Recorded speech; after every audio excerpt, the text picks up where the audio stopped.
అందరికీ నమస్కారం. నా పేరు రంగనాథ్. జీవిత సత్యాలు, భజగోవింద స్తోత్రం అన్న దాంట్లో నేను అవి మొత్తం 30 శ్లోకాలు. 31 శ్లోకం. వాటిలో నుంచి మనకు ఉపయోగపడేవి, బాగుండేవి, నాకు నచ్చినవి, నేను బాగా చదువుకున్నవి. అవి మాత్రమే మీతో చెప్తున్నానన్న విషయాన్ని దృష్టిలో పెట్టుకోండి. ఈరోజు ఇంకొక మంచి విషయాన్ని చెప్తాను.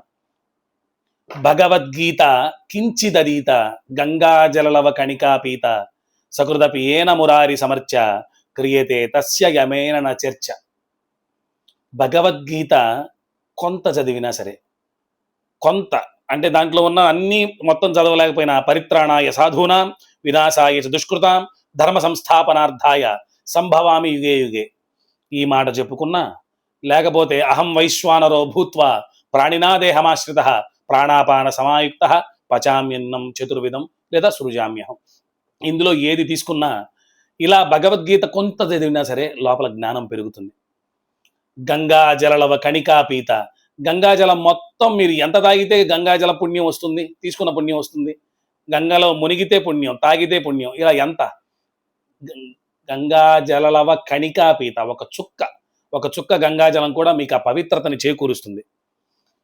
సకృదపి ఏన మురారి సమర్చ, నిరంతరాయంగా సాగించేటటువంటి మురారి అంటే శ్రీకృష్ణ పరమాత్మ, శ్రీ మహావిష్ణువు యొక్క ఆరాధన మిమ్మల్ని ఎంత దాకా తీసుకెళ్తుందంటే, మీలాంటి వాళ్ళు నాకు ఉత్తమ గతులు కలుగుతాయా, నరకానికి వెళ్తాననే బాధ కూడా పడక్కర్లా.